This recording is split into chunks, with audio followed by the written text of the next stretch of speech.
Good afternoon. Welcome to the Volunteer and Combination Officer section webinar. The topic today is the top 10 things you will get in trouble if you don't pay attention.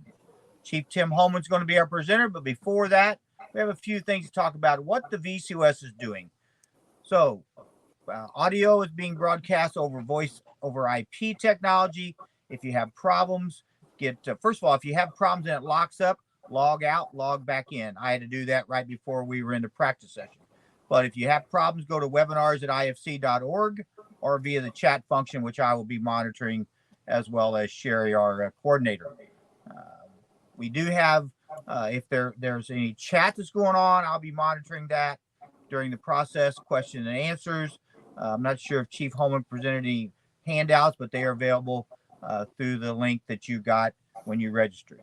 What's the VCOS doing for you? Well, hopefully we're doing some things that make a difference for you as a leader, not just as a chief, but as a leader within your department, as a leader within your community.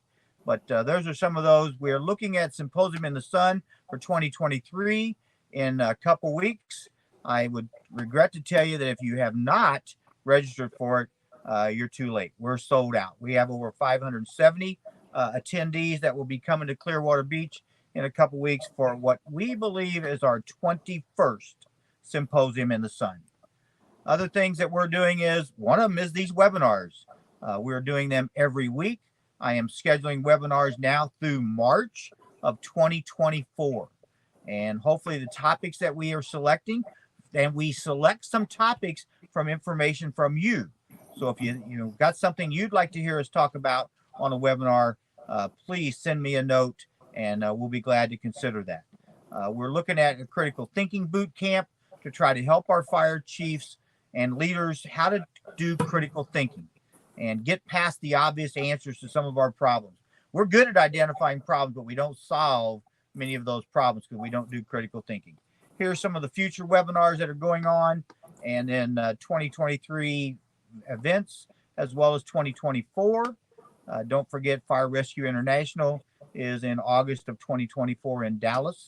Time to consider registering for that as well. So the presenter today is a longtime friend, an acquaintance that we met out in Nevada, where we were both doing a presentation. And the unique thing is we're both from German Township, except he's from Ohio, German Township, and I'm from Indiana. But he's a great friend of mine, but more importantly, he is an experienced chief officer. He is still an active fire chief at German Township Fire and EMS in Ohio. He has problems like every other organization, but he is networking through seminars like this, webinars like this, that helps him get information from other people on solving some of his problems. Because, I've said this before, and other people have said it, it'd be a great job being fire chief if it wasn't for the clowns, because sometimes they want to run the circus. And I think that's what the introduction to Tim's topic today is.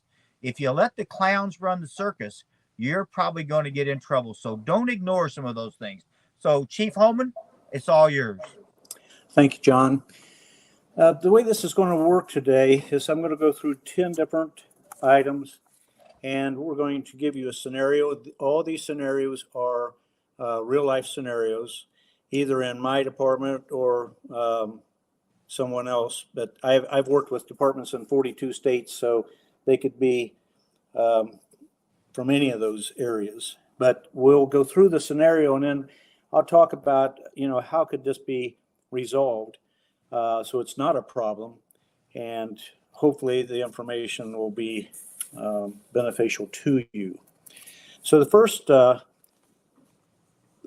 slide will go to losing your focus. So the scenario is a lieutenant was placed in charge of a training burn that consists of a large vacant building.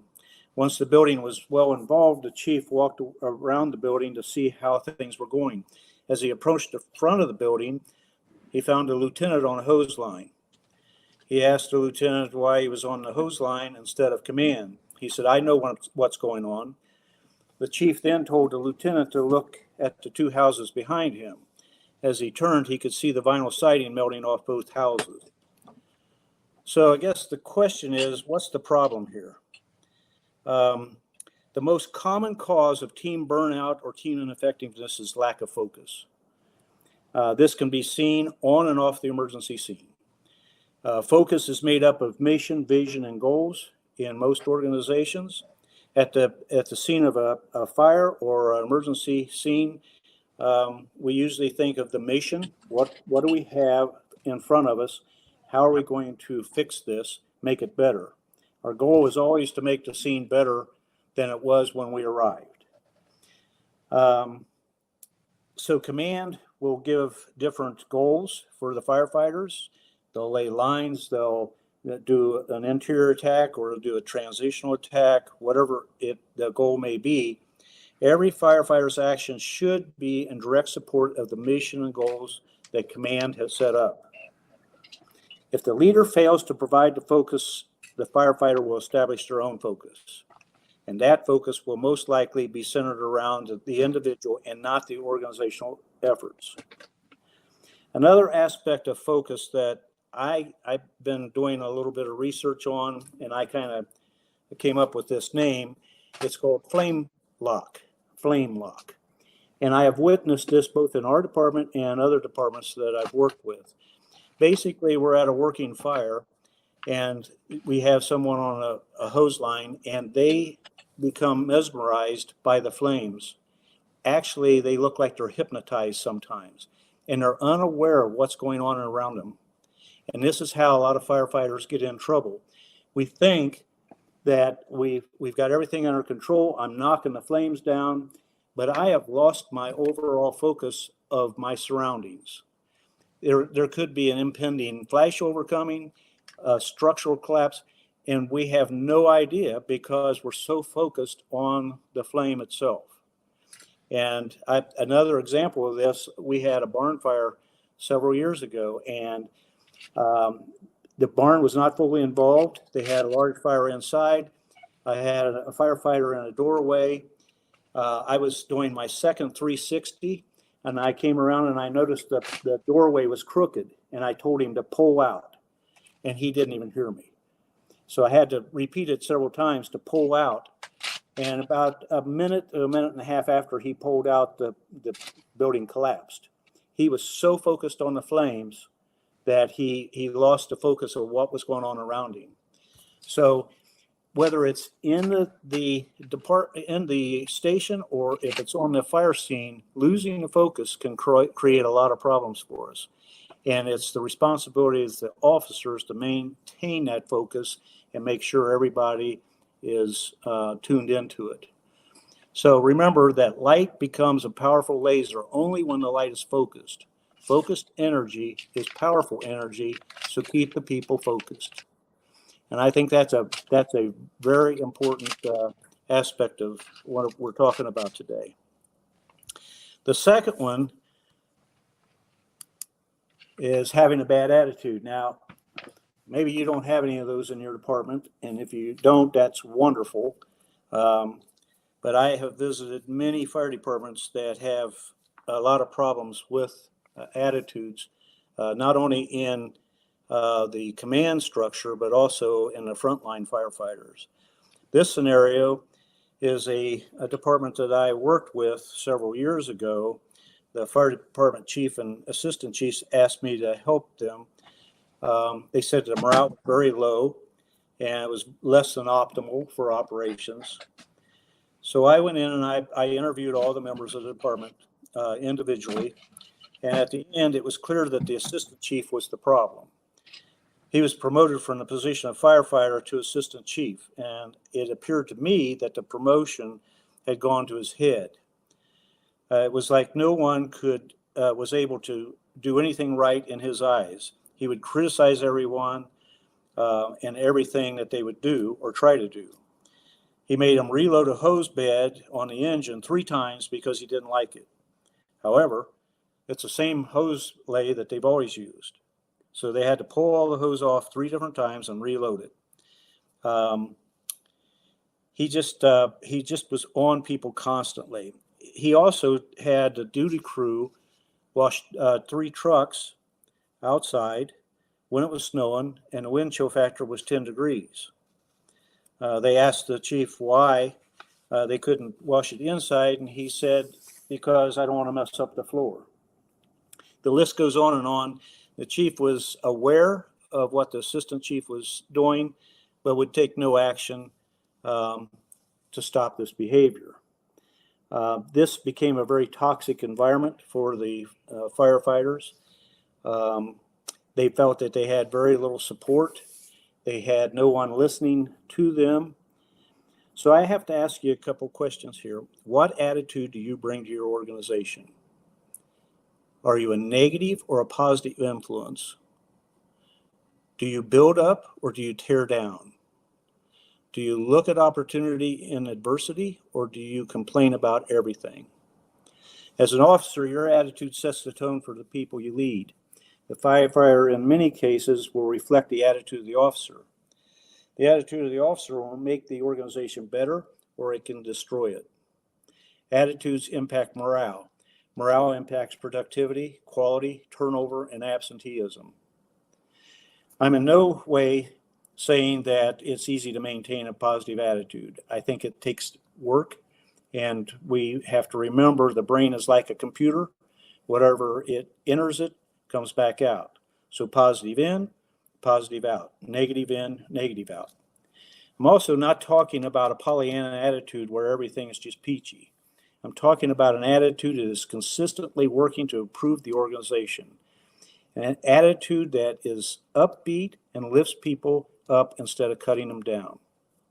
It's an attitude that recognizes firefighters when they are down after a tragic call. We can see that we can see that they're troubled, and that attitude fosters that. It's an attitude that shows empathy for those firefighters, helps rebuild the confidence of those people he or she serves. It makes the department environment one that is a positive influence on all the members. I'll give you a personal story about attitude. It started back in 2010 when my previous wife was diagnosed with cervical cancer. The diagnosis came as a surprise. I never saw one tear in her eye in the 2 years that she lived with the cancer. We went to Ohio State University.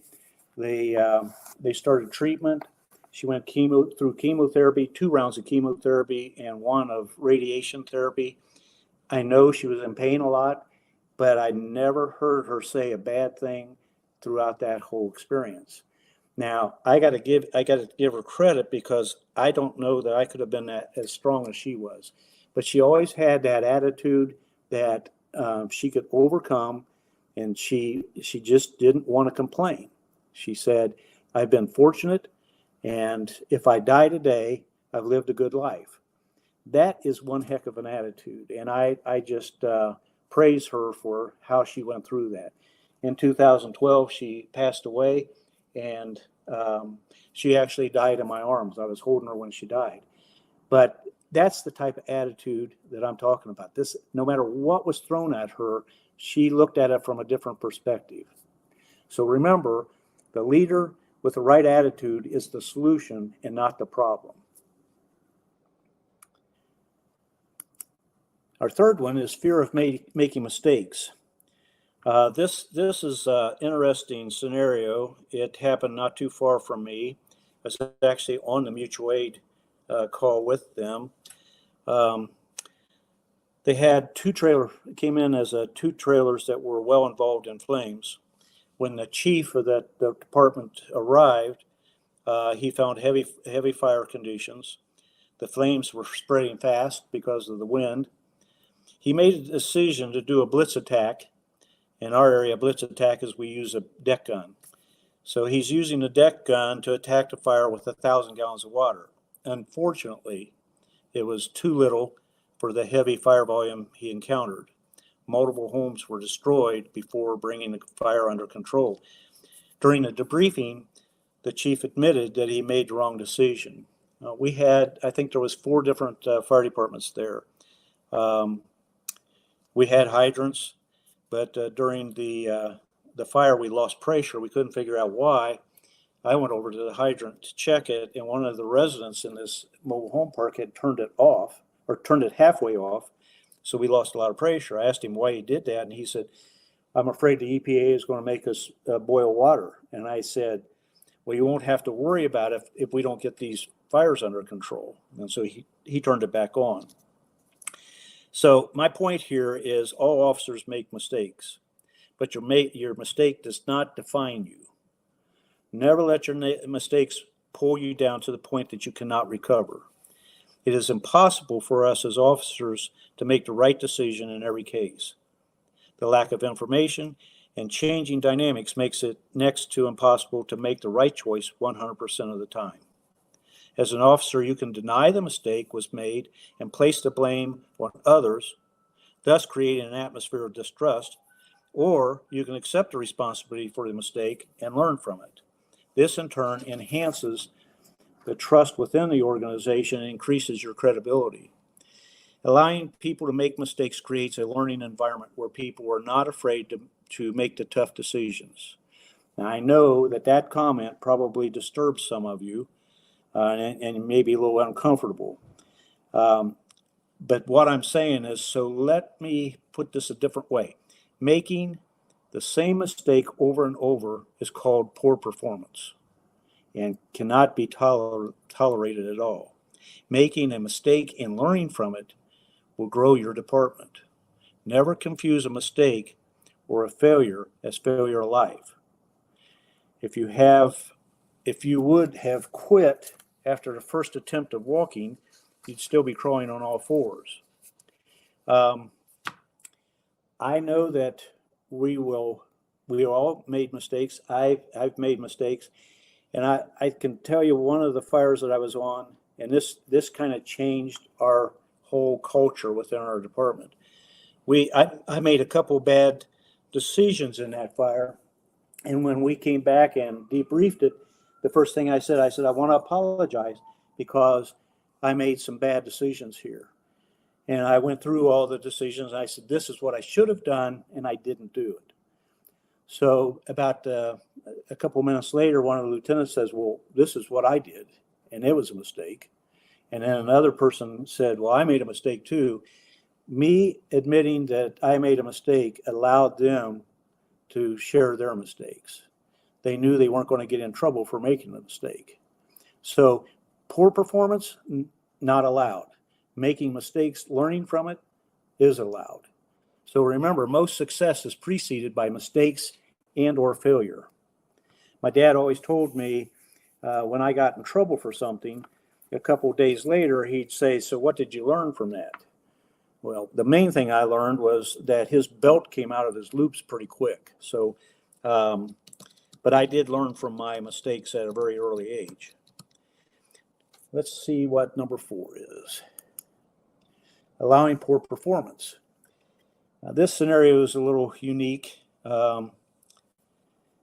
Once a week, the duty crews on this department had to mop the apparatus floors. So the firefighter was doing just that. When the lieutenant came out and told him to stop, firefighters asked why. It's on the duty list.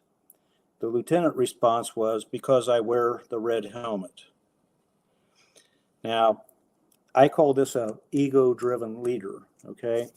This is common issue of this particular officer. He bullies all the crews. He sometimes does it right in front of the chief. Nothing is done by the chief. Both morale and activity are low in this department. They have a hard time making runs. No one shows up for training. And most of it's due to this lieutenant, and the chief is allowing it. Ego-driven leaders are dangerous leaders. They make decisions based on what's best for them, not what's best for the department or the people. These people are the ones that will get you in trouble, especially at an emergency scene, but they can also get you in trouble back at the station. They're very toxic, and they don't have the best interest of the department in their mind. So allow an individual to report for duty 15 minutes late for several weeks, and soon it becomes the acceptable standard. Such a performance standard is high, not so high that it's impossible for the people to reach, but high enough for them to stretch and receive a sense of accomplishment when the standard is reached. Without standards, some may do just enough to get by. This does little to help the people grow. The people are there to help move the organization forward, and to improve the department as a whole. I'll give you a little bit more on this particular scenario. The chief retired a couple months later. The new chief came in, and within 2 months, the lieutenant was demoted. A few weeks later, he left the department. The morale and activity level immediately increased. So remember, whatever you allow becomes the standard. So allow high performance.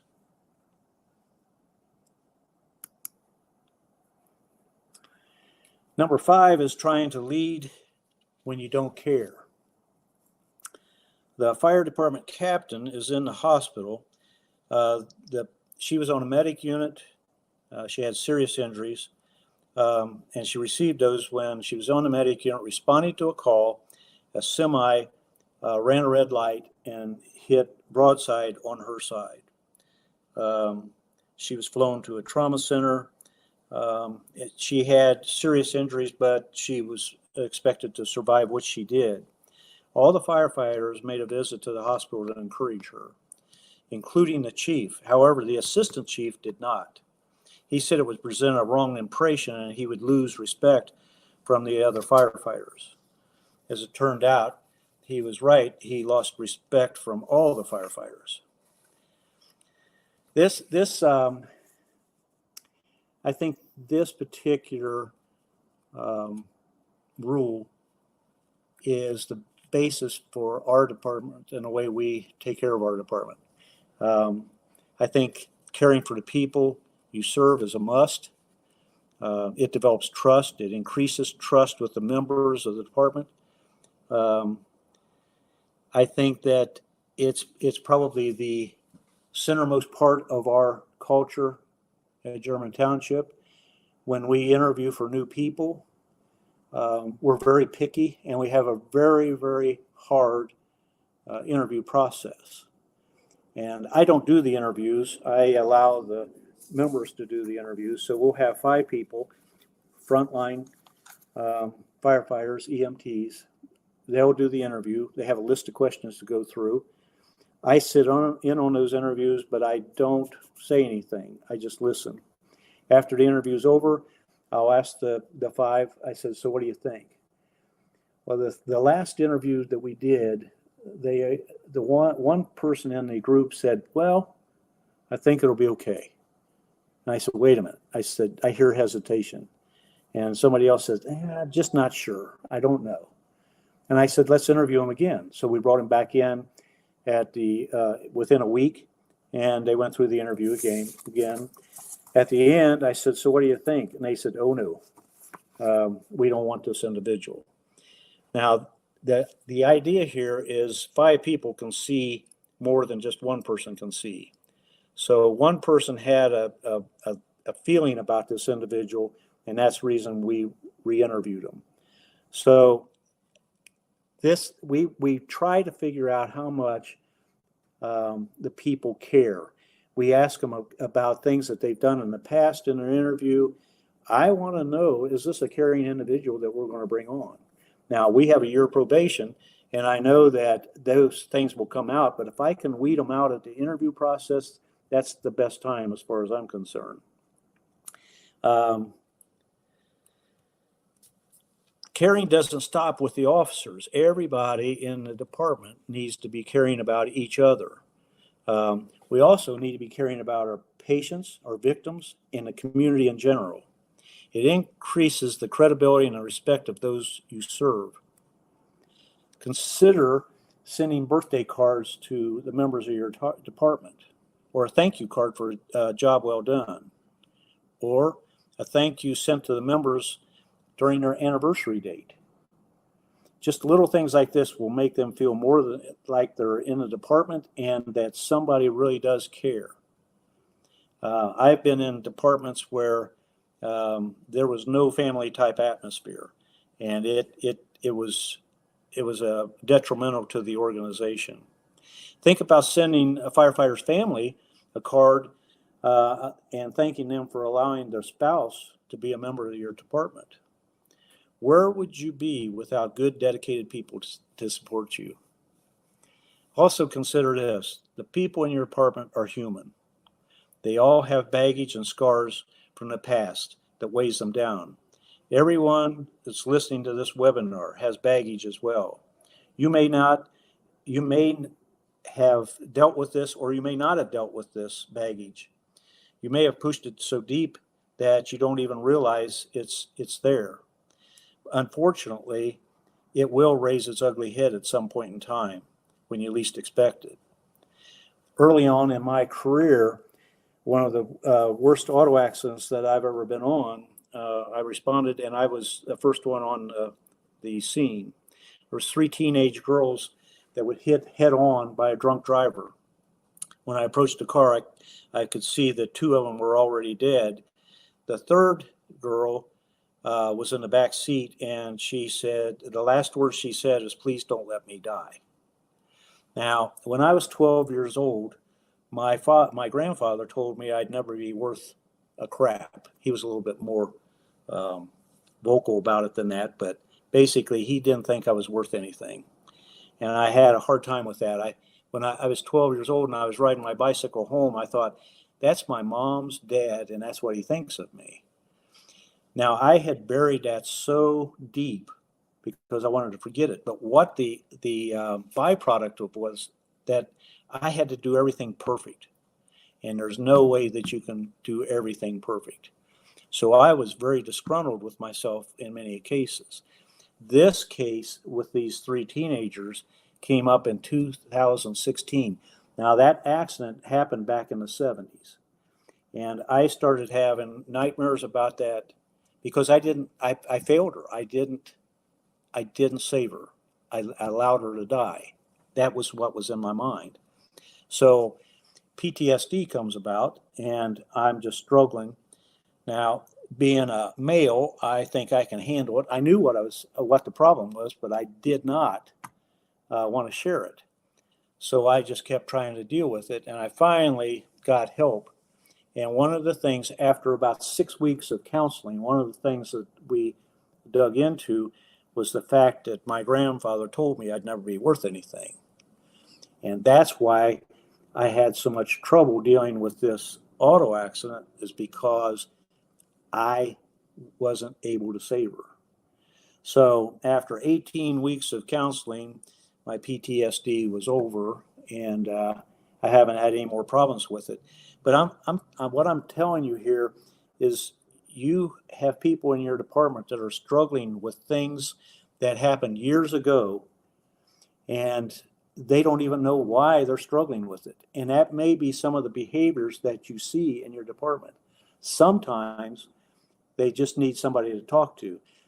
The last time that this seminar or this webinar was offered, I had to cancel it an hour before it started because it made national news. We had a bus accident, and a 11-year-old was killed. 52 people on that bus, all kids from the age of 5 to, I think the oldest one was like 12 or 13. 2 women on our department, excellent people. One is a brand new lieutenant. The other one is a fairly new EMT. They were the first ones on the scene within a minute after the call came in. They were just leaving the station to go get some coffee, and the call came in. The accident only occurred about a quarter of a mile from the station. They were first on scene. 52 patients, 52 people, they were able to identify the 2 worst and transport them within 10 minutes. Then the other crews came from the station, and things started rolling at that point in time. Now, that bothered those 2 women, And I recognized that it did, and so we started getting them help real quick. We had our chaplain come in twice to do a debriefing, a stress debriefing. It worked pretty well. I was calling the people that were on the department or on the scene. I'd call them about every other day to check, see how they were doing. Well, an hour before this webinar was supposed to take place, two of the women came into my office and said, "We need to talk," and they were in tears. So I called John right away and said, I canceled the webinar because I got to take care of them. So I listened to what they had to say, and they were struggling. And I didn't say anything in the talk except at the end. I said, I want you to take this with you. I said, you were first two to arrive on a horrific accident. You had bystanders all over the place trying to help you, but getting in the way. You found the two worst patients. You treated those patients and transported them within 15 minutes of the accident. I said, that's the type of people you are. And I said, I know that you're caring people, or you would not be here in my office right now. So since then, they've been doing really well. They haven't had any more problems. I still check on them. One of them's working today, and she's back to normal.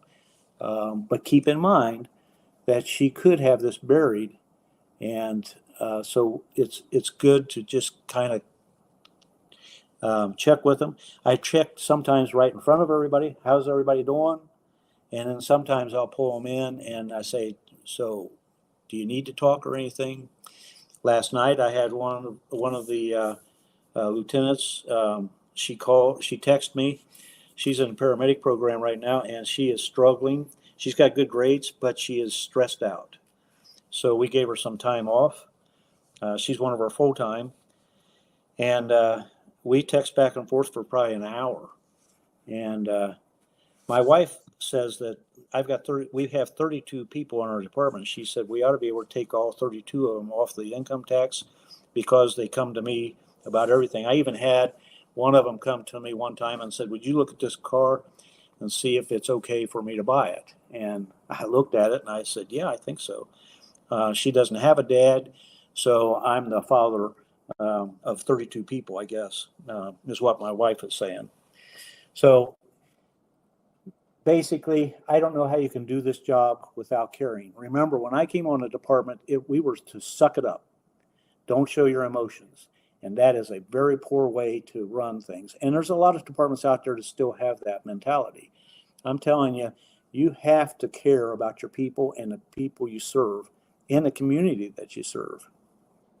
It's a simple concept. If you don't care, get out of the organization and make room for someone that does. So let's go to number 6. Leading in the dark. Sandy was a new lieutenant. She was excited about her new position. She was motivated and eager to do her job.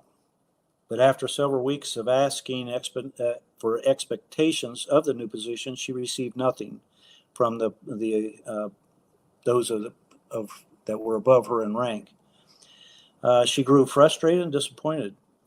It seemed no one had any idea what the department goals were. When she tried to do something she thought was right, the powers to be would tell her, we don't do it that way. She felt discouraged and confused. So here's an individual. This is the type of individual you want in your department. She's very excited about the position.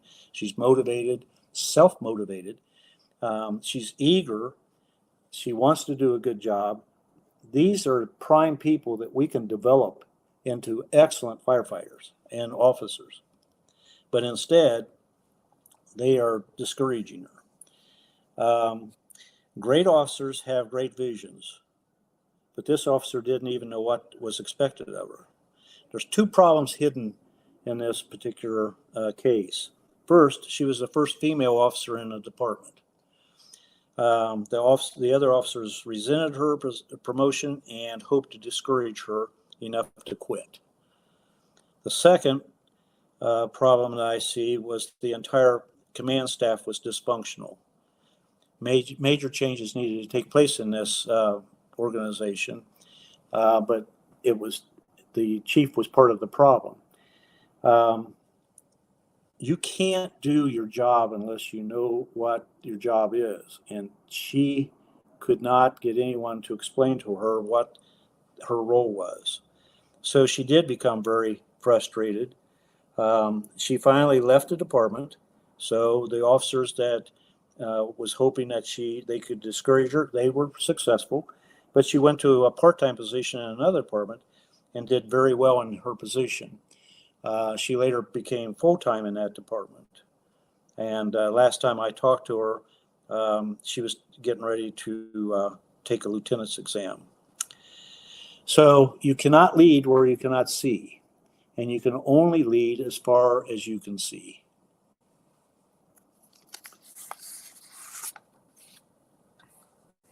Let's see. Number 7 is failure to place the people first. This is a very interesting scenario. This was a combination department. The chief and the assistant chief, all the officers, it's a very, very good department. They're highly respected. It's not in Ohio, but it's not too far from me. It's just a well-rounded department. They're kind of like us. They're very picky about who they bring on the department. And let me digress just a little bit here. The reason we're picky, I'd rather work short than stupid. I'd rather have fewer people than to have a lot of people and a lot of troublemakers. That makes the operations pretty bad. So my philosophy is I'd rather work short than stupid, and I will be very picky about who comes on the department. And the department as a whole sees that, and they participate in that. So anyway, with this this particular department, the budget was very tight, but the chief wanted to make sure the paid staff would get raises this year. So the chief and assistant chief decided to decline their raises for 2 years in a row, so the paid members were able to receive more money. There's a saying from Henry Ford years ago: "You can burn my buildings, but if you give me my people, I can build them right back again." He made that statement because he understood how important the people are. People are the officer's greatest asset. No other resource is important. I told my township trustees the other night that, and I can have all the equipment that I need, but it's worthless if I don't have people to put in it. So we're trying to hire more people right now. We have 8 full-time, and we have, I think we're down to 28 part-time. We have no volunteers. So here's an individual that, 2 individuals that think enough of their people that they forego their raises to get the people their raises. And they know that they are very solid members of the department, and they want to reward them. No officer can be successful without good people, because what happens is you spend all of your time working on the problem people, and the good people get ignored. And I've seen that happen in many organizations. The number one goal of an officer is to help the people succeed. If the people succeed, the organization succeeds. If the organization succeeds, the community succeeds. And if the community succeeds, the officer succeeds. Failure to recognize and adopt this rule will result in productivity, morale, attendance, and turnover issues. The officer is only as strong as the people they serve.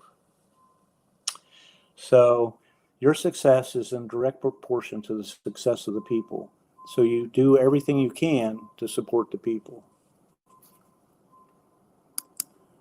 Number 8, dealing in assumptions, not facts. Donna had been a volunteer firefighter and EMT for about 6 years. She loved every aspect of the fire department. She would arrive early for trainings and meetings. She would stay after to help clean up. It was not unusual for her to pull a truck out and wash it by herself. She never missed duty night and frequently covered other firefighters' duty night. Then things started to change. Now, let me ask you a question before I go further. How would you like to have an employee or a volunteer like Donna? I mean, she just was enthusiastic as she could be. But then there was a sudden change. She started coming in late for meetings or trainings or not covering her duty night. She didn't talk to people and remained to herself when at the station. One of the lieutenants grew angry with her. And I questioned the effectiveness of this lieutenant, because what he did is he started talking to other individuals, and he told them that it appeared that she was on drugs. He made several other hurtful comments until she stopped coming to the station at all. So what we've done in this scenario, we have successfully driven this good person, out of the department, because the one lieutenant is making assumptions, not based on facts. So the chief finally got wind of this and decided that he would go talk to her. So here was what her problem was. Her mother was dying of cancer, and she was going through a very bad divorce. Now, this is why I say you have to be able to read your people. There was a lot of signs that something was going on with her. And if that lieutenant was good at what he did, he would have picked up on those signs that she had, that she's got some problems. I don't need to know all their personal problems. I don't need to know the details, but I need to know when one of our employees are hurting. And I need to go and see if I can help. I don't ask for the details. I just want to know, how can we as a department help you get back on track? And unfortunately in this department, that did not happen. And eventually her mother died, and she got the divorce. But when she came back to the department, she was not herself. And I believe that's because of what they did to her, by spreading rumors about her. So I think if you're a successful officer, you're looking for the facts. You're never satisfied with hearsay, rumors, or gossip. You search out and rely on accurate data. Decisions are made much easier when there is sound data available. If the officer is influenced by rumors and gossip and inappropriate actions are taken, the officer loses credibility. Failure to deal in facts can create turmoil, and chaos in your organization. I've seen a lot of chaos in organizations, fire department organizations, and it is not a very high functioning department. So be careful with that. Teach the people where accurate information can be obtained. I believe in open book management. Open book management says you're entitled to any information I have, except you're not entitled to any disciplinary actions or any counseling that's going on with other members. But other than that, our budget hangs up on the wall. Why I hang it on the wall is because they don't have questions about why we can't get this or that. They know how tight the budget is, and they also know how much pay goes to the members. So I think you have to make sure that you're making your decisions on very, very solid information. Taking action based on facts will provide optimal results for you and the department. Number 9, trying to fight battles you cannot win. Now, I've done this frequently myself, and I have lost many of them. As an officer for a fire team, I'm putting this back on you. You put yourself in the shoes of this officer. As an officer for a fire team, you have a great group of volunteers. They work well together, and they have developed into a cohesive team. They are proud of their skill level and they are able to perform those skills in emergency situations. Unfortunately, the captain that you report to is not too supportive of your team. You have talked to him about the way you feel on several occasions, but nothing has changed. When should you go to the next level in the chain of command? Now, I'll tell you the backstory on this. This captain was intimidated by this lieutenant and his team. Now, it makes no sense to me that a captain would be intimidated by this, because the captain, these people are making that captain look really good. But here, once again, we've got an ego that's here that's causing problems. The ego is why he won't support them. So like I say, I've been put in this situation before, and it is not a comfortable thing to do. But this is not an uncommon scenario in a lot of departments. The officer must be careful how he or she handles the situation. What are the consequences of going to the next level? You have to ask that question and try to come up with some clear answers. The officer must determine if the values of their values are being compromised. So look at the values of the team, and is that captain compromising those values? If so, there's probably going to have to be action taken. The officer must determine if their values are compromised. Is the officer's integrity being compromised? Can the team continue to function effectively without support from the captain? Now, what we're talking about here is you have to learn to work around that toxic captain. And that's not always easy, and it can also get you in trouble. So that's not a good option.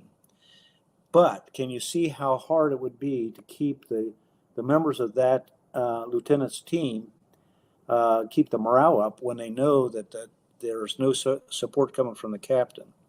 That's a major problem. If you find out that you think that this warrants going to all the way to the top, once you pick your battle, be prepared to fight your way to a successful conclusion. Don't back down. If you need to if the need is great enough for you to get that involved, you have nothing to lose. Everyone has a boss. The question remains, is it worth the fight? Now, I was director of a pulmonary services unit at a level 2 trauma center, had 50 employees. This was years ago. And I got into it with the CFO, Chief Financial Officer. Now, keep in mind, he's the one that writes my check. And I was questioning his numbers. And I did it in an open meeting, a director's meeting. And he was not fond of that. Turned out I was right, he was wrong. But I'm the one 2 years later that they called it downsizing, right-sizing. I called it fired, okay? Myself and 25 other directors and vice presidents were let go at that time. If I had it all to do over again, I would have fought that same battle, because I was being told that we were not doing our job when we actually were, but his figures were off. And I'm not going to let the people that I manage suffer from that. So I was ready to fight that battle as long as it took. And the last one, speaking more than you listen. The officer told 2 probationary members, and these were very probationary. They've only been on the department for less than a month, and they were in the early stages of their fire class. So we're talking very, very probationary people. He told 2 of these members to put 1,000 feet of 3-inch hose in the hose bed of the engine. When he returned later, he found that the 2 firefighters had rolled 20 sections of hose and placed them in the hose bed. Now, I had to laugh at that, but I got to tell you, who's at fault? It's not the probationary people. It's the officer. Did communication take place here? I don't think so. Many people will admit that they are not good communicators. Leaders must work at becoming good communicators. Listening is the most important element of communication. And I think that's where we all can fall short at times. There's two types of listening. There's active listening, and there is passive listening. Active listening requires effort. You might have to ask questions to get more information. Just keep this in mind. Communication does not occur until the receiver receives fully understands the sender's message. And in this particular scenario, that did not occur. How many times have you been talking to somebody? It may be in a heated discussion, and you're not listening. What you're doing is waiting for a time. You're figuring out your rebuttal, and you're waiting there until they take a breath, and then you're going to get your word in. You're not paying attention. And I think I've been on a lot of runs where we've had to de-escalate the situation with patients and things like that. And listening has helped de-escalate that, and it'll do the same thing in your department. When there's conflict, you got to be a good listener, and you got to be able to pick up on those problems. This is one reason why we use Alpha, Bravo on the sides of buildings, because if I say east, go to the east side, and you think it's the west side, we've got a communication problem. So going with Alpha, Bravo, and so forth, that helped make that communication a little bit better.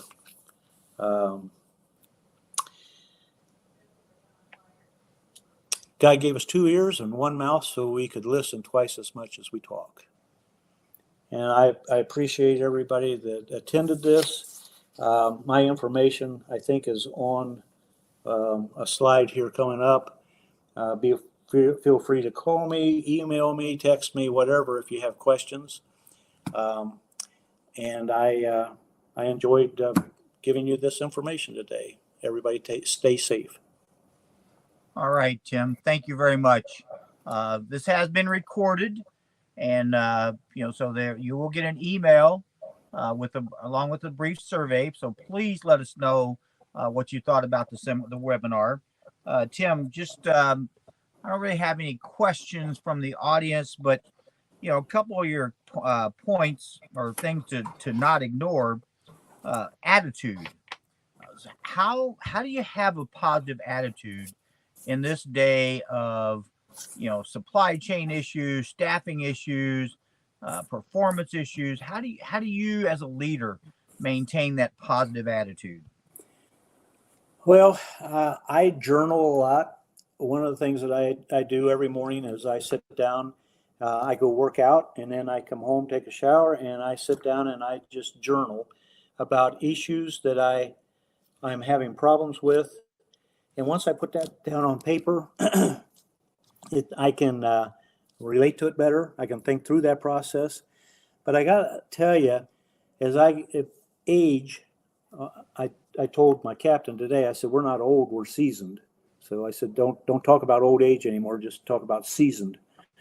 And so several people picked up on that. And anyway, I told him today, I said, we can come in here and we can look at all of our problems, or we can focus on what's going good in this department. And what's going good is we have a true staff that supports us.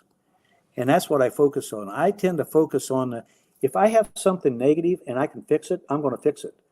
But there's a lot of things that's out of my control, and I cannot do a thing about it. So what I do is I tend to focus more on the positive things that's going on. That school bus accident was horrific.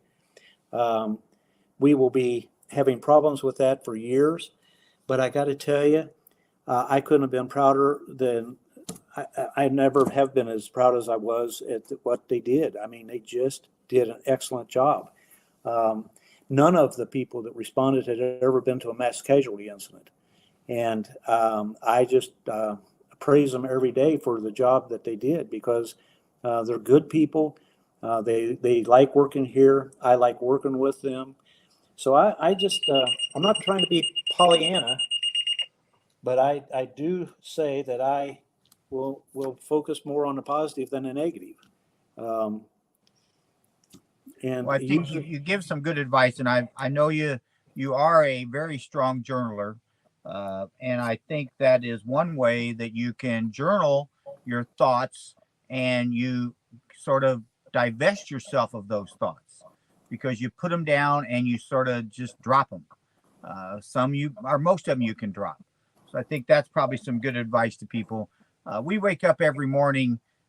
Hopefully, you wake up every morning with a smile on your face, and then you start to think about things, or I start to think about things, and next thing I know, it's like, man, I'm thinking about negative stuff. I got to think about positive stuff. The world is great.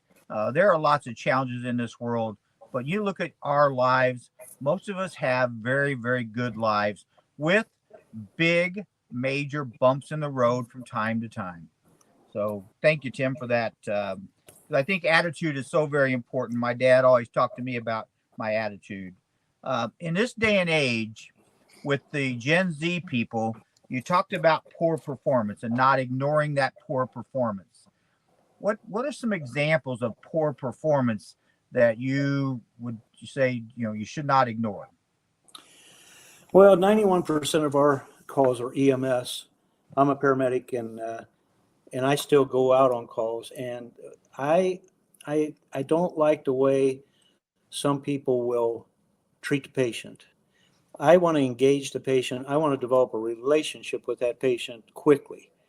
Some of our newer people have a hard time relating to patients because they don't have to relate to people anymore. They can text, or they can email, or they can go to Facebook and they can say things, and they don't have to do it face to face. And that's probably one of the biggest things to overcome, is how to get these people engaged in talking to the patient and showing empathy for the patient. That is one area of poor performance that I just have a real big problem with. Okay. These are the people that we work with, and we've let people go because they were not able to engage and they did not treat the patients. Listen, I can tell you, we've gone on runs before that had very critical patient. We've hung IVs on them. We've given them all kinds of medications. We've intubated them. We've done all these things, critical skills, and we take them to the hospital. I always go out and talk to the family before we leave. And when I came back out, you know what they said? They said, "Thank you for being so nice." They didn't say a word about all those technical things that we did. It was being nice. That's what they notice. Yeah. Well, we do have I guess maybe more of a comment, but I think there's a question here. Okay. This is from Judy. When you have they have on-call firefighters who decide they don't want or like working within the rules. When they are disciplined, they may do a couple things. They may run to council and tell them, "Oh, we're just going to quit," or they just keep not following the rules until they get more disciplined.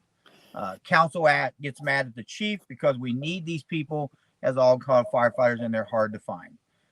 They've educated council members, but sometimes the council members sometimes talk as if we should bend the rules to keep these people. What do you say about bending the rules, Tim? I don't bend the rules. Everybody that comes on the department, we make sure they understand what the rules are. Our mission statement, we live by it. It's hanging on our apparatus bay wall. And we take every individual out there that we hire and we have them go through that. I said, "Can you do that?" And then we give them a piece of paper and we tell them, "You write down how you can support that mission." And an individual that discipline, let me switch gears here. Discipline, I got to tell you, we haven't disciplined anybody in years. And it's because we're picky about who we bring on. Discipline, all it does, if I write you up, you're going to be ticked off. If I suspend you and you're a volunteer department and I suspend you, after 30 days of suspension or whatever you give, they have found that there's life away from the fire department. So they probably won't come back. Now that may be a good thing, but I don't believe in suspension. If somebody's done something that bad that I need to suspend them, I need to terminate them. And I've only in my 48 years, I've only fired 3 people. And they actually fired themselves, as I will tell it. They did some very unorthodox things, and we didn't tolerate it. when people jump to the trustees or the council members, that's jumping chain of command. The chief should have knowledge of that before they go there. And I've told people that said, "Oh, I'm going to take this up with the trustees." Well, go ahead. Here's their phone numbers. I'm satisfied with the decision I made. Poor performers need to be dealt with, and if you can't deal with them effectively, they need to go. And the council members need to. These people are liable, or a liability for the council members. So why they want to keep them just because the numbers look good, I have no idea, because that's going to bite them in the butt at some point in time. We need good people that we can depend on. I don't want to be on every run. I don't want to stand over them and make sure they're doing the job. I trust my people, but people like you're talking about, I couldn't trust that individual, and they probably have no place in the organization. All right. Well, thank you. That's I think a good way to end, and I'm going to paraphrase what you just said, that members who are disciplined for poor performance or bad behaviors fire themselves. I think you think about that a little bit. For our attendee listeners who are on here, listen, think about that statement for a minute. Members who are disciplined for poor performance or bad behavior fire themselves. And think about that, and maybe develop a strategy, a leadership philosophy on how you can get people to buy into your mission. We have a job to do, and everybody needs to participate in that job and pull their share of the load. So, Tim, great presentation, good conversation here at the end. I will, one of the people in their chat room is our good friend from Portugal. Nuno is here again. He's one of our persons who pretty much attends every one of our webinars. So welcome, Nuno. Glad you're here. Thank you all for coming. We appreciate everybody's coming to this webinar. We do have a webinars most every Tuesday now. We're scheduling webinars pretty regularly. So hopefully you'll find a time to either attend in person or watch them on the recorded version, or even use them as part of your officer training. So with that, thank you all very much. Have a great day. God bless each and every one of you.